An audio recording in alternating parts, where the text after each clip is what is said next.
It's time for another Disney history video class, so take your seats. Today we will discuss a certain Disney attraction. A certain Disney classic, if you will. What am I talking about? I don't know, you tell me. I'll give you a hint. It's the Matterhorn Bobsleds. During the construction of Disneyland in 1955, dirt was excavated to form the moat around Sleeping Beauty Castle, creating a small hill in between Fantasyland and Tomorrowland, which adapted the name Holiday Hill. It was later changed to Lookout Mountain, and picnic tables were added.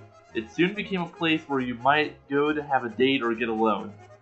After the Disneyland Skyway was opened in 1956, Walt Disney had the idea of a toboggan ride on this hill, but with real snow. Real snow. Disney really was a visionary, wasn't he? It was around this time when typical wild mouse coasters were the ones that started popping up in amusement parks around the world. But Walt thought that a wild mouse coaster would not be good enough for his park, even though he's the proud creator of Mickey Mouse. It was on Walt's trip to the real-life Matterhorn Mountain when he was impressed by the beauty of the mountain itself. He grabbed a postcard with the mountain printed on the front, and on the back wrote to one of his closest Imagineers, reading, "Vic, build this. Walt." This, of course, merged Walt's original idea of a toboggan ride on Lookout Mountain with the idea of a bobsled ride on the Matterhorn Mountain. The Matterhorn Bobsleds would require more space though, so they got rid of the Junior Autopia and replaced it with both the Matterhorn Bobsleds and the Submarine Voyage. I guess Disney thought kids didn't need to know how to drive or something. The Matterhorn Bobsleds opened to the park on June 14, 1959. It became the world's first tubular steel roller coaster and consisted of a wood and steel infrastructure surrounded by man-made rock. Walt was once asked why the mountain has so many holes in it, and he replied by saying, "Because it's a Swiss mountain." I love this guy!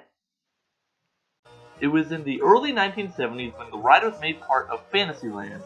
They also gave the ride more theme elements by adding more rock work to the interior to give more tunnels and caves. That's not the only thing that was added to the mountain though. A certain monster was introduced. At the time, it was the most advanced audio animatronic that Disney has ever created. Of course, I'm talking about Harold, the abominable snowman. The bobsleds themselves were also changed in design to white cars with an orange and red stripe across them. Very pretty. Maybe Harold is attracted to the bobsleds because of the red coloring on them. Is that it? Maybe he's a bull abominable snowman. Yeah, that's it. So, what have we learned today? Never wear red on the Matterhorn Bobsleds. The bobsleds also became a train by each set of vehicles having two cars attached to one another rather than there only being one. Fast forwarding about 20 years and the Skyway that had its support beam covered by the mountain began to crumble. They had to think of something quick. Panic! Everyone panic! There were only two options. They could either take apart the Matterhorn Bobsleds to get to the source of the problem to fix it, or they could just remove the Skyway and call it a day. So they went with the way cheaper route and removed the Skyway.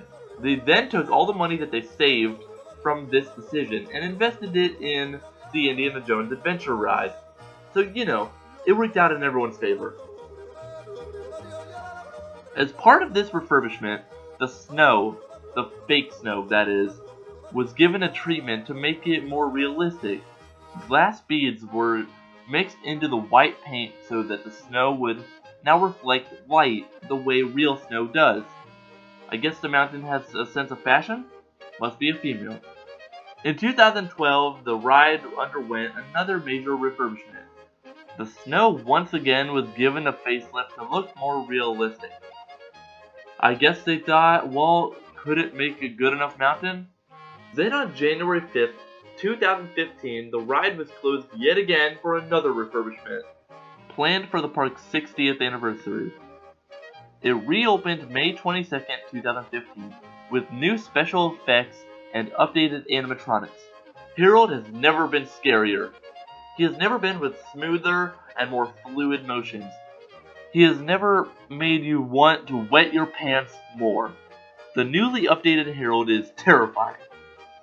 Not only is the motion more convincing, but right after you go up the initial lift hill and turn the corner, depending on which of the two tracks you're on, Harold will lean in your direction, therefore adding another sense of realism to the attraction. Now that you know the history of the Matterhorn Bobsleds, how about some fun facts? Why? Because it's fun. Deal with it. Disneyland's Matterhorn is 147 feet tall, making it exactly 100 times shorter than the real Matterhorn. Very cool. Another thing, and you are sure to already know this, but a basketball court is located in the middle of the mountain.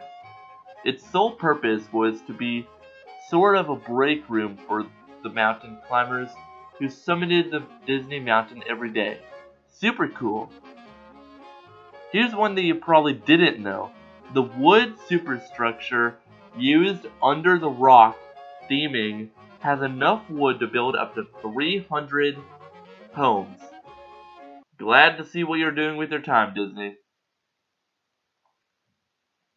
Thank you all for watching this Disney Parks history video.